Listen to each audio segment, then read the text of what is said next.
اس انداز سے نہیں لوں لیکن ذاتی طور پہ میں اس کو تسلیم بھی کرتا ہوں کہ جی اس کے بعد کچھ غلطیاں ہم سے ہوئی، جس سے میں آپ کو کہہ رہا ہوں کہ سیاست میں ہم تمام لوگوں سے غلطیاں ہوئی ہیں. لیکن 73 کا آئین جو ہے نا وہ آج یہ دیکھیں کہ آج 73 کے بعد آج ہم 50 سال گزر گئے ہیں اس کو. 50 سال کے بعد بھی ہم یہ کہہ سکتے ہیں کہ یہ ایسا ڈاکیومنٹ ہے جس کے اوپر ہم آج بھی متفق ہیں. 3 PCOs لگے، PCO 1 ضیاء الحق کا، PCO 2 جنرل مشرف کا، اور ان دونوں کو عدلیہ نے اس کو انڈورس کیا، ان دونوں PCOs کو. لیکن تیسرا PCO جو لگا وہ عدلیہ نے بھی انڈورس کرنے سے انکار کر دیا. تو یہ ایک بہتری تھی پاکستان کی سیاست کے اندر، پاکستان کے جو جوڈیشل اور ہماری آئینی ہسٹری ہے اس کے اندر. تو یہ آئین آج 3 PCOs لگنے کے بعد بھی انٹیکٹ ہے. تو آپ کیا سمجھتے ہیں کہ 26ویں ترمیم جو کی گئی ہے ایک بھونڈے انداز.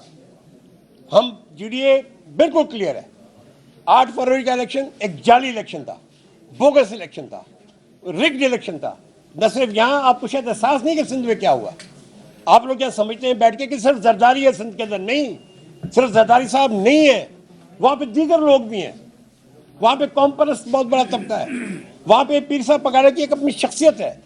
اور میں آپ کو حقیقتاً بتاؤں کہ میں پیر صاحب سے، محمود خان صاحب سے میری بات کئی دفعہ میری بات ہوئی، میرے بھائیوں کی طرح 83 کی MRDC موومنٹ سے لے کر جو ان کے ساتھ ایک تعلق رہا ہے، اور محترمہ کے ساتھ جو ان کا تعلق تھا اس حوالے سے بھی ایک تعلق رہا ہے. ان کا بھی تھا کہ جی پیر صاحب کس طرح ریئیکٹ کریں گے جب ہم آئیں گے. تو وہ آج یقین سے کہہ سکتے ہیں کہ جب وہ آئے تو پیر صاحب نے کس طرح ریئیکٹ کیا، کس طرح انہوں نے اپنی یہ فیلنگز بتائیں کہ جی یہ جو سسٹم چل رہا ہے ہم اس کے خلاف ہیں. ہم اس 8 فروری کی الیکشن کو بوگس الیکشن سمجھتے ہیں. ہم 26ویں ترمیم کو ہم اس ہاؤس کو اس لیے مینڈیٹ ہی نہیں دیتے، اس کو پاس یہ مینڈیٹ ہی نہیں کہ وہ 26ویں آئینی ترمیم کر سکے. ہم یہ جو پیکا ایکٹ ہے ہم سمجھتے ہیں کہ اس آئین کے اس اسمبلی کے پاس یہ مینڈیٹ ہی نہیں کہ وہ پیکا ایکٹ بنا سکے. بلاول صاحب آج کہتے ہیں کہ ہم نے اس کے اندر ڈیلیوٹ کیا. او بھائی ڈیلیوٹ کر کے آپ نے کیا دے دیا؟ آپ نے کہ پوری پریس اپنے نام سے کیا آپ نے ڈیلیوشن کی؟ کیا ڈیلیوٹ کر کے وہ آئین، وہ جو قانون ہے وہ کیا مطلب یہ کہ ڈیلیوٹ ہو گیا، کیا وہ اس کی اثر ختم ہو جاتا ہے؟ ڈیلیوٹ آپ نے کیا تو اگر ڈیلیوٹ کیا تو آپ تو آج بھی جتنے بھی یہاں پریس کی دوسری جو آج تحریک چل رہی ہے ان کو کس طرح ان کو ٹیکل کیا جا رہا ہے. یہ ساری کی ساری ایشوز جو ہے یہ میں سمجھتا ہوں کہ آنے والے دنوں میں پاکستان کو بہتری کے بجائے بدتری کی طرف لے کے جا رہے ہیں. تو ہم یہ میسیج دینے آئے کہ 8 فروری کا الیکشن ایک بوگس اور رگڈ الیکشن ہے. کوئی مینڈیٹ نہیں ہے اس حکومت کے پاس. جو صوبے کے اندر جس انداز میں کیئر ٹیکر گورنمنٹ کے آگے پھینکا گیا، وہاں پہ SPs DCs وہی 17 سال سے ایک رواج چل رہا ہے جس کے تحت جو ایک بلڈوز کر کے الیکشن وہاں کروایا گیا، چاہے وہ یہاں پہ یا وفاق کے اندر. اور میں بالکل یہ بات کہنا چاہتا ہوں کہ جس انداز میں آپ نے اپنے سیاسی لوگوں کو اندر رکھا ہوا ہے، یہ قطعاً کسی بھی جو کہ معاشرے کے اندر یہ ممکن نہیں ہے.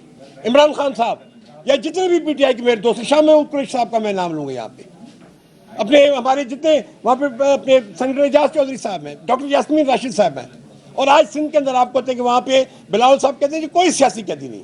میں مرزا خان چتوئی صاحب کے بارے میں کہنا چاہتا ہوں، 1 مہینے سے وہ شخص جیل میں، مرڈر کیس میں بنایا بیل ہوئی، اپنا موٹر سائیکل چوری کا کیس بنایا بیل ہوئی، اپنے 35,000 کا جو نا انہوں نے جو چھینا جپٹی کر کے جا کے چھینا اس میں ان کی بیل ہوئی. اب ان کے بکری کا کیس بنایا گیا ہے جس کے اندر SHO سے DC اپنا ڈسٹرکٹ سیشن جج پوچھ رہا ہے کہ بھائی یہ کوئی رپورٹ تو لے کے آؤ کہ بکری کہاں سے چوری کی مرزا خان نے. ہمارے یہاں لیاقت جتوئی صاحب کے گاؤں میں ATC کے اندر ایک 60 GDA کے کارکن اس وقت ATC نوشہر و فیروز میں کیس بھگت رہے ہیں. میرا بھتیجا معظم عباسی 4تھا کیس آج ان پہ اس پہ بنایا گیا ہے، وہ سارے بھگت رہے ہیں ہم لوگ وہاں پہ. تو وہاں پہ جناب جو کہتے ہیں کہ سندھ کے اندر سب کچھ امن ہے، نہیں ہے.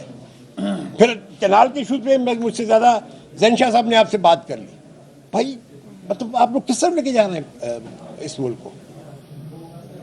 مطلب ہم لوگ کس طرح اسے ایکسیپٹ کریں کہ جی یہ چیزیں درست ہیں؟ تو میں آخر میں باتیں تو بہت سی تھی کرنے کی، لیکن بہرحال 73 کا آئین آج بھی جیسے میں نے کہا ایسا ڈاکیومنٹ ہے جس پہ ہم سب لوگ متفق ہیں. اگر اس آئین کو توڑا گیا تو پھر یہ فیڈریشن نہیں رہے گی. اور آپ تیزی سے اس طرف جا رہے ہیں جہاں جب آپ یہ کہتے ہیں کہ یہ اسمبلی غیر آئینی ہے، یہ لوگ جو ہم بیٹھے ہیں ہم غیر آئینی کام کر رہے ہیں، تو آپ کیا میسج دے رہے ہیں ہمیں؟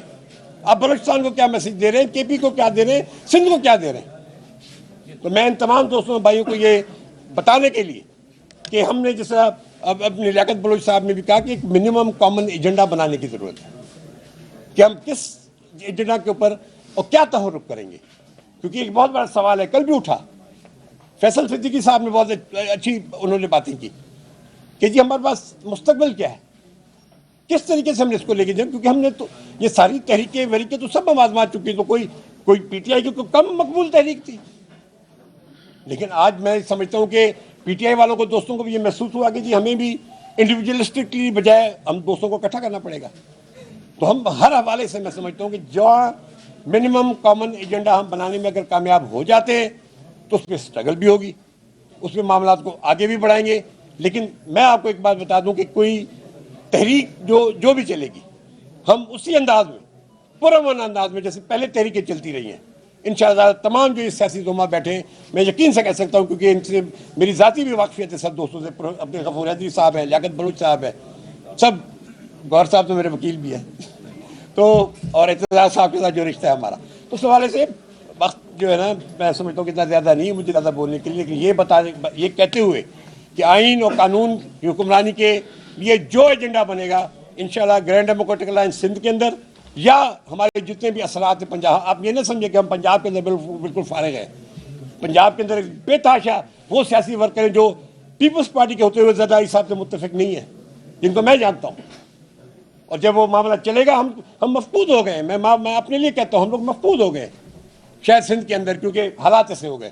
لیکن جب یہ تحریک چلے گی تو یقین سے کہوں گا کہ انشاءاللہ تعالی پنجاب کے اندر بھی دوست باہر نکل کے آئیں گے، اور ہم اس منیمم کامن ایجنڈا کو لے کر جو بھی دوست مل کے بناتے ہیں اس پہ بھرپور عمل بھی کریں گے. بہت مہربانی.